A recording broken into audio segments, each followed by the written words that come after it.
안녕하세요. 오늘 본문은 다시 공동성서 일과를 따라서 골라봤습니다. 예수님이 하늘로부터 내려온 떡이다. 생명의 양식이다. 이것이 오늘 본문 내용입니다. 흥미롭게도 우리가 지난 7년 동안에 세길교회에서는 본문에 대해서 아무도 설교를 한 적이 없어요. 저를 포함해서. 그래서 오늘 이제 이 본문이 21세기를 사는 우리들에게 어떤 의미가 있는지, 어떤 교훈이 있는지를 한번 생각해 보려고 합니다. 여러분도 아시다시피 요한복음은 우리가 말하는 공관복음과는 차이가 있습니다. 마태, 마가, 누가, 공관복음, 시놉시스. 어떤 뷰 포인트가 같다는 겁니다. 그리고 이제 요한복음이 있기 때문에 공관복음과 요한복음엔 신학적으로 혹은 예수를 이해하는 방법에 있어서 큰 차이를 보입니다. 요한복음에는 로고스, 이런 어떤 신학적인 개념이 등장하고 공관복음에는 없는 많은 이야기들이 나옵니다. 예를 들면 밤에 니고데모가 예수님께 나아가서 질문을 한다든가, 4장에 보면 사마리아에서 가는 길에 어떤 여인이 우물가에서 만난다든가, 9장에 가면은 소경에 눈 뜨는 얘기가 있는데 이거는 다른 복음서에는 없는 겁니다. 11장인가 가서 나사로를 무덤에서 일으키는 이런 얘기 등 다른 공관복음서에는 없는 많은 이야기들이 요한복음에는 나옵니다. 공관복음과 요한복음이 겹치는 부분이 그리 많지 않아요. 그저 한 서너 개 정도. 제일 처음에 나온 거는 세례 요한을 만나는 거죠, 예수님과. 근데 여기서도 예수님은 세례 요한에 의해 세례를 받지를 않습니다.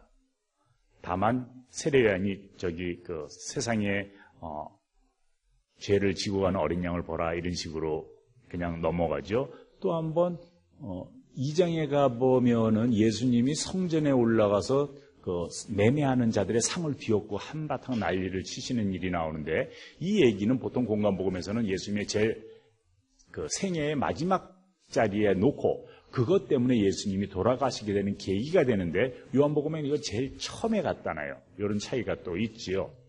오늘 6장에 읽는 오병이어 이야기라든가, 그리고 나중에 예수님이 십자가 처형하는 거, 이런 거가 이제 좀 공통적인 부분이라고 할 수 있습니다. 근데 특별히 이렇게 별로 요한복음과 공관복음이 만나지 않는 가운데 이 6장에서는 상당히 많은 부분에 있어서 많은 지면을 할애하면서 오병이어 이야기를 풀어내고 설명하고 또 설명하고 그럽니다. 나는 생명의 떡이다. 나는 하늘로부터 내려온 떡이다. 이런 표현은 공관복음에는 없는 말입니다. 내가 길이요 진리요 생명이다. 나는 참 포도나무다. 내가 부활이요 생명이다.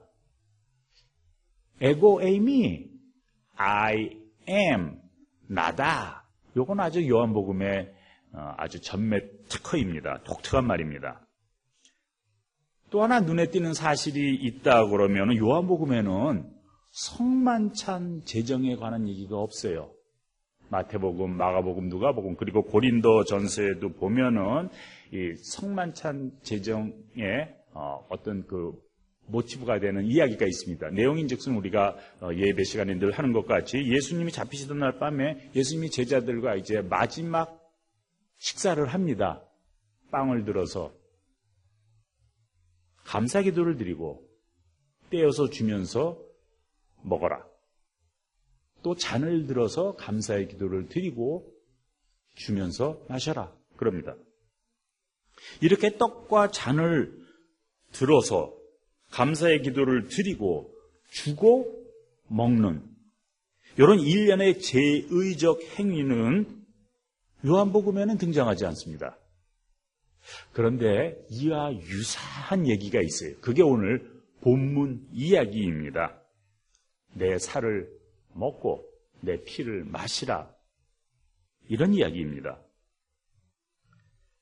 우선 예수의 살과 피를 문자적으로 이해할 수는 없습니다.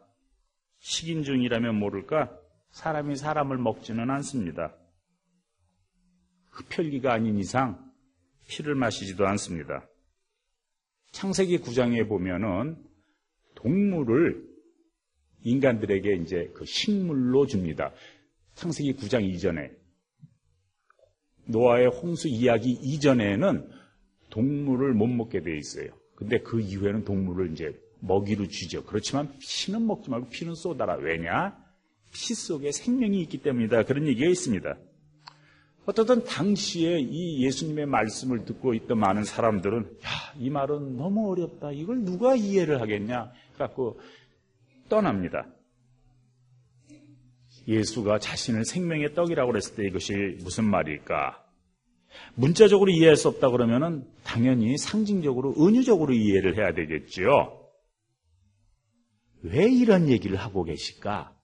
이 이야기를 하는 동기, 배경이 무엇일까? 살과 피에 담긴 뜻은 또 무엇일까? 이걸 물어봐야 되겠습니다. 살과 피, flesh and blood.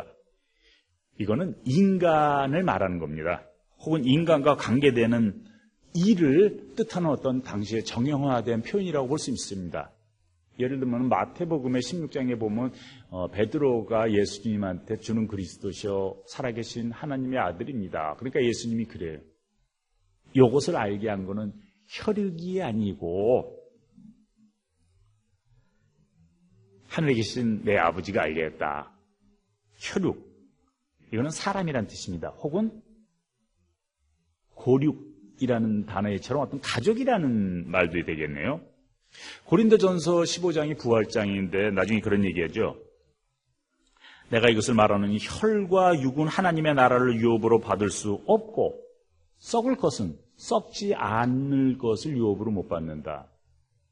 에베소서에 보면은 우리들의 싸움은, 우리들의 씨름은 이 세상의 무슨 이 혈과 육에 대한 것이 아니고 이 세상과 정세와 권사와 하늘에 있는 어떤 권세들이라, 이런 말도 해요.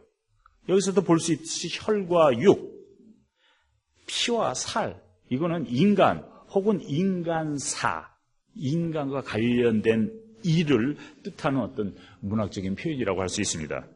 마찬가지로 예수의 살과 피, 이거는 예수 혹은 예수가 하는 일, 그것을 뜻하는 은유적이고 상징적인 표현이라고 말할 수 있습니다. 예수는 자기 스스로를 생명의 떡, 하늘로서 내려온 떡이라고 말합니다. 상징이죠. 무엇을 상징할까? 무슨 의도로 이 말을 했을까? 오늘 본문의 배경이 6장입니다. 6장 초반부터는 오병이어 사건에 관한 얘기입니다. 여러분들 그건 많이 알죠? 근데 이제 사람들이 예수님한테 찾아왔어요. 그랬을 때 예수님이 그 얘기를 해요. 니들이 표적을 본 까닭이 아니고 먹고 배부름이다. 그래서 나를 찾았다. 그런 말을 해요. 그게 무슨 얘기 같아요? 오병이어는 표적이다 그 말이에요. 근데 사람들이 표적이라고 그러면 표적은 뭔가 가르치는 거 아니에요. 그러니까 그게 뭐를 가르치려고 그랬어요. 그걸 물어보고자 온 게 아니고 먹고 배부릅니다. 문자적으로 봤기 때문에 야, 이거 반짝반짝 굉장한 일인데 뭔가 더 재밌는 일이 없을까? 그런 거를 찾아서 왔다 그 얘기입니다. 뭐 구경거리 또 없나? 그렇게 왔다는 겁니다. 제3자의 입장에서. 표적은 신호등처럼 무언가를 가리킵니다. 달을 가리키는 손가락처럼 표적 자체의 뜻이 있는 게 아닙니다. 빨간불 서라, 파란불 가라. 신호등 자체에 서라, 가라의 뜻이 담긴 게 아니라 신호등은 어떤 뜻을 가리키는 signify, 손가락. 거기에 담긴 뜻이 signified, 달처럼. 그래서 이렇게 가리키는 거하고 가리킴을 받는 그것을 구별할 필요가 있습니다. 오병이어가 표적이다. 아, 그럼 오병이어를 통해서 뭐를 가르치려고 그러는구나. 그 가르치는 게 뭘까? 그걸 물어봐야 합니다. 오병이어 사건은 굶주린 배를 채웁니다. 근데 이렇게 굶주린 배를 채운 사람도 결국은 굶주려 죽습니다. 나중에는 못 먹으니까. 먹고도 결국은 죽는 그런 양식이 아니고 이 표적을 통해서 먹고도 안 죽는 그런 영원한 양식이 없나? 그거를 구해야 된다. 이것이 오늘의 가르침입니다. 그러면서 예수님이 하는 말이 내가 생명의 양식이다. 이것을 사람들이 깨닫지 못하기 때문에 풀어서 설명하는 것이 오늘 본문 이야기입니다. 나는 하늘로부터 내려온 생명의 떡이다. 내 살을 먹고 내 피를 마셔라. 그렇지 않으면 너희들에게 생명이 없다. 하늘로부터 내려온 떡이다. 이 말은 하느님으로부터 왔다 그 말입니다. 공간적으로 하늘로부터 왔다가 아니라 하늘은 하느님 자리입니다. 하느님으로부터 왔다 하는 그 얘기고 결국 예수의 출처가 예수의 근본이 하느님한테 있다 그런 얘기입니다. 오늘 본문에 눈여겨볼 사항이 몇 개 있습니다. 먼저 나는 살아있는 떡이다. 나는 살아있는 떡이다. 57절에 보면 이게 51절인데 57절에 보면 살아있는 하느님 호존 페오스 살아있는 하나님 존 그거는 살아있다는 얘기인데 살아있는 떡, 살아있는 하나님 같은 말이고 같은 용법입니다. 살아있네. 살아있다는 말입니다. 그런데 그 떡이 생명을 준다고 할 때는 단지 떡이 살아있다는 걸로는 말이 안 돼요. 그 이상이어야 되죠. 떡이 생명을 준다 그런 얘기입니다. 떡이 생명이 있을 뿐만 아니라 생명을 준다. 그래서 여기서 살아있다는 말은 생명을 준다는 그런 뜻도 포함합니다. 무엇인가 생명이 있다, 살아있다. 그거는 제3자에서 본 입장입니다. 남의 얘기입니다. 내 이야기가 되려면 내가 그 생명의 수혜자가 돼야 되는데 그러려면 그것이 생명을 줘야지요. 그래서 내가 그 생명의 수혜자가 돼야 되고 그래서 내가 떡을 먹어야 합니다. 생명을 가졌다. 떡을 먹는 사람은 생명을 가졌다. 근데 가졌다. 이 말은 어떤 권리를 말하는 것 같이 보여요. 근데 그 효과는 나중에 나타나는 것처럼 마치 구원은 받았고 영생은 나중에 누리고 이렇게 이해하기 쉬워요. 이게 번역상의 문제입니다. 구원을 받았다 혹은 생명을 가졌다. 가졌었고 과거형이 아니에요. 가질 것이고 미래형이 아니라 생명을 가졌다. 현재형입니다.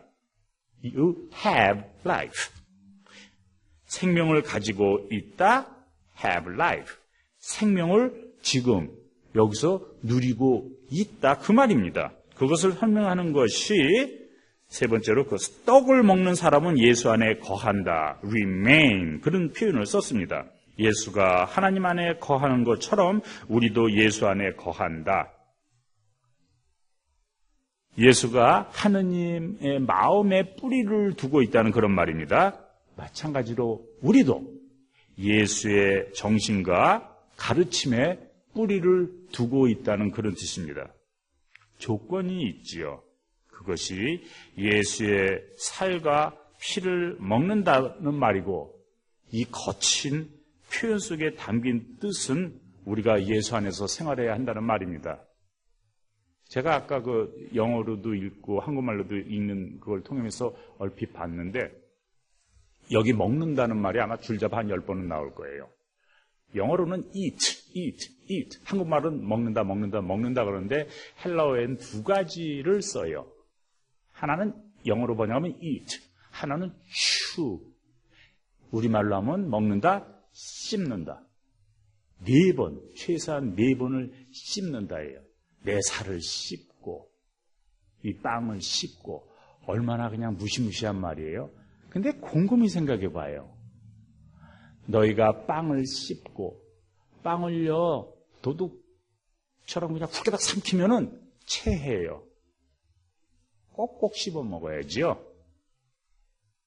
예수의 쌀을 이것이 어떤 의미에서든지 꼭꼭 씹어 먹어야 된다는 얘기예요. 그 뜻을 그래서 살펴보려고 합니다. 우리는 매주 성찬 예식을 갖습니다. 성찬 예식은 어떤 주술적인 행위가 아니에요. 어떤 매직이 아닙니다. 빵이 살이 되고 포도주가 피로 변하는 것이 아닙니다. 어떤 의미에서든지 예수를 상징하고 있습니다. 떡과 차는 예수가 한 일, 그 삶을 가리키는 시그니파이어입니다. 이 떡을 먹고 이 잔을 받는 우리는 예수의 삶에 참여한다는 각오를 새롭게 합니다. 이것이 signified, 성찬 예식에 담긴 뜻입니다. 성서의 모든 이야기는 남의 이야기가 아니라 내 이야기가 될 때 비로소 의미가 생깁니다. 전통적인 언어로 살아있는 말씀이 됩니다. 성서가 예수 이야기를 하고 있지만 제3자로서 신의 아들에 관해서 이야기하는 것이 아니고 우리도 예수처럼 살아야 한다는 그런 가르침을 주는 것입니다. 성서는 특출한 신앙인의 이야기, 남의 이야기가 아니고 우리들 이야기입니다. 이럴 때 우리가 성서로부터 교훈을 얻게 됩니다. 어제 독서 토론을 했지요. 마지막에 생각할 거리에 이런 질문이 있었습니다. 예수의 부활 이야기가 초대교회의 어떤 살아남기 위해서 리더십과 권위를 주기 위한 그 정치적인 어떤 행동이었다. 어저께 이제 참여하지 못한 분들에게 자세히 설명하면 마찬가지니까 그냥 요점만 말하면 그거예요. 부활 이야기를 정치적으로 해석할 수 있다. 부활 이야기를 통해서 내가 예수를 봤기 때문에 예수랑 더 가까워지니까 교회는 늘어나고 여기 이제 어떤 교회 리더로서 선택될 그런 권리를 갖게 된다. 이제 그런 얘기였어요.